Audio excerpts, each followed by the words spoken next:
Tai pasisveikinsim jogiškai, nugarytės tiesios, delniukus suglaučiam ir nusilenkiam.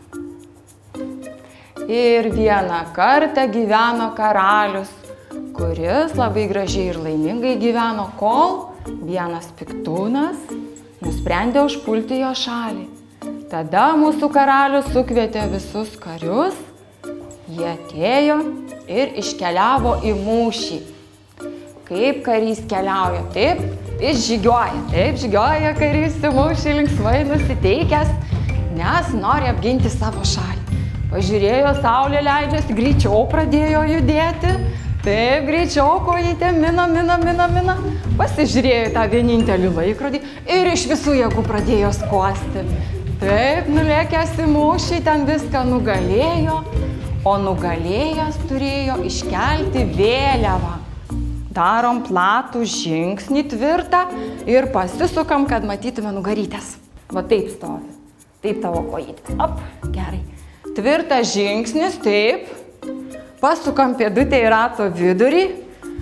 Pasiimam vėliavą. Ir palaikom taip, kad visi matytų, kad mes apgynėm savo šalį. Ir dar iškeliam gerai. Ir lekiam atgal į rūmus, kad pranešti džiugią naujieną. Iš visų jėgų, kas kiek turim. Gerai. Atbėgo karys į rūmus ir atsisėdo kaip tikras didvyris prieš karalių. Ir rankytės atverstos delniukais į priekį. Ir pradėjo karys pasakoti. O jo klausėsi karaliai. Berniukai pavirsta karaliais ir karalienės. Taip, mergaitės pavirstam karalienėmis. O kadangi karys taip ilgai pasakojo, paskaudo koją ir nusprendė pakeisti koją, taip, iš kitos pusytės. O karys taip ilgai pasakojo, nes labai norėjo viską nupasakoti, kaip ten vyko. Užsinorėjo miego ir atsigulė taip, kaip ilsisi karys, taip. Atsigulam ant nugarytės. Taip karys ilsisi. Pailsėjo ir tuo pačiu prisiminė, kaip jis plaukė pro tiltą. Ir padarom labai gražų tiltą, taip. Šaunuoliai, įsivaizduojam, kad plaukia. Vienas laivas plaukia, laikom. Antras laivas plaukia, taip, ugniukai atsiklauk. Trečias laivas praplaukė. Ir tiltas pavargo. Atsigulam taip, kaip ilsisi tiltas. Keliai žiūri į vieną pusę, galvytė į kitą. Rankytės taip. Taip ilsisi mūsų tiltas. O tuo tarpu mūsų karys nusprendė pažiūrėti televizorių ir tapo televizoriaus žiūrėtoju. Taip, ištempiam anteną. Taip. Pažiūrėjom iš šitos pusės, pažiūrėkim iš kitos.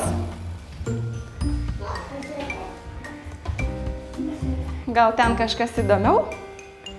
Taip, na, o viską matė ir girdėjo. Kalnų erelis dar buvo, kuris matė mūšį iš aukštai ant kalno sėdėdamas, taip, kaip jis ten žiūrėjo. Susukam kojytės. O iš vandens viską matė ir girdėjo. Žalias, ilgas ir labai gražus krokodilas. Kojytės šiek tiek plačiau, bet tiek, kad būtų malonu gulėti. Gerai, įsivaizduojam, kad mes dabar žali, gražus krokodilai, plaukiam upe ir taiga matom, kad ten upe kažkokios šalies kariai plaukia. Kariai nori apginti savo šalį, o krokodilas stebi. Ir dabar palengva pasirašydami keliamės, šypsenas iki ausų užsikraunam, grįžę iš tos pasakos, kaip jaučiatės? Tai su tuo gerumu širdeliai ir atsisveikinam.